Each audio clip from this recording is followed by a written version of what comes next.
5 আগস্টের পর আমাদের যে পুলিশ প্রশাসন বিভিন্ন সময় আপনার এই যে পরিমাণ মক তৈরি করা হয়, যে সেগুলো অস্থিতিশীল পরিবেশ হয়, সেটা যেন অস্থিতিশীল পরিবেশ না থাকে, ক্যাম্পাস যেন সুষ্ঠুভাবে নির্বাচন করা হয়, সেই জন্য হয়তো আসতে পারে, এখনো শিওর না, আসতে পারে। ছাত্রলীগ ক্যাম্পাস ছাড়া ছাত্রলীগ এখনো আমরা দেখতে পাচ্ছি নির্বাচন উপলক্ষে ক্যাম্পাসে ছাত্রলীগের অনেক নেতাকর্মী যারা গাপটি মেরে বসে আছে। আমরা দেখতে পাচ্ছি একটা সংগঠনে, এই শিবির সংগঠনে আমরা দেখতে পাচ্ছি সেক্রেটারি, সে নিজেও এখনো ছাত্রলীগের পদধারী, সমাজ কল্যাণ বিভাগের অনুষদের সে ছাত্রলীগের পোস্টেড নেতা। এরকম ছাত্রলীগের অসংখ্য নেতাকর্মী যারা বিভিন্ন সংগঠনের মধ্যে রয়েছে। তারপর হচ্ছে আপনার 5 আগস্টের ঠিক 2-1 দিন আগে নিজের পিঠ বাঁচানোর জন্য অনেক ছাত্রলীগের নেতাকর্মী আপনার হচ্ছে পোল্ট্রি দিয়ে, মানে আপনার বিভিন্ন মাধ্যমে এই নিজেদেরকে পদত্যাগ করেছে, জাস্ট ফেসবুকে একটা পোস্ট দিয়ে। বাস্তব কথা হচ্ছে ঢাকা বিশ্ববিদ্যালয়ের ক্যাম্পাসে এখনো আমরা দেখি অনেক ছাত্রলীগের নেতাকর্মীরা ক্যাম্পাসের আনাচে কানাচে ঘুরে বেড়াচ্ছে।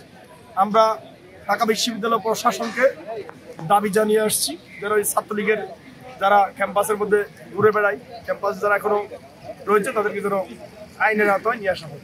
নারীদের আপনি তো দেখছেন, 2 দিন আগে আমি যে কথা কিছুদিন আগে বললাম যে আলী হোসেন নামের যে শিক্ষার্থী, সেও ঢাকা বিশ্ববিদ্যালয়ের স্টুডেন্ট, আর আমাদের একজন স্বতন্ত্র প্রার্থী পাহামিদাকে যেভাবে গণধর্ষণের মতো গণধর্ষণ করার মতো কথা বলে ফেসবুকে আপনার পোস্ট করেছিল।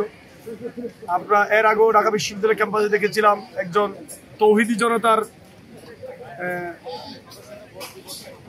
মব তৈরি করে ঢাকা বিশ্ববিদ্যালয় ক্যাম্পাসে মেয়েদেরকে কুরুচিপূর্ণ মন্তব্য করার পর, গ্রেপ্তার হওয়ার পর আমরা দেখলাম একটা সংগঠনের নেতাকর্মীরা তাকে ফুল দিয়ে বরণ করে নিয়েছে। আমরা এর আগে আরও দেখেছিলাম টিএসসিতে এই রাজাকার আলবদরদের পোস্টার সারিয়ে প্রোগ্রাম করেছিল টিএসসির মধ্যে।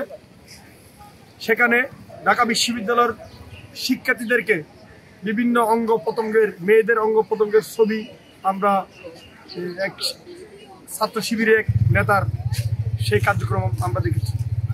তো আমরা বলতে চাই, বাংলাদেশ জাতীয় ছাত্রদের একজন কর্মী হিসেবে আমি বলতে চাই, ঢাকা বিশ্ববিদ্যালয় এরিয়াতে যদি আমার শিক্ষার্থী বোনদের উপর কোনো নির্যাতন বলেন, কোনো কুরুচিপূর্ণ মন্তব্য করে, আমরা বাংলাদেশ জাতীয় ছাত্রদল সেই শিক্ষার্থীদের পাশে আমরা রয়েছি। এবং ডাকসু নির্বাচনের মাধ্যমে যে সকল সংগঠন, যে সকল গুপ্ত বাহিনী বলেন, যারা ঢাকা বিশ্ববিদ্যালয়ের নারী শিক্ষার্থীদের প্রতি বিভিন্ন সাইবার বুলিংয়ের মাধ্যমে বিভিন্নভাবে হেনস্থা করা হয়, আমরা তার প্রতিবাদ করব এবং তার বিরুদ্ধে দাঁড়িয়ে যাবো ইনশাআল্লাহ। আমি মোহাম্মদ নাসিরউদ্দিন শাহ, ঢাকা বিশ্ববিদ্যালয়ের ছাত্রদলের সিনিয়র যুগ্ম সাধারণ সম্পাদক।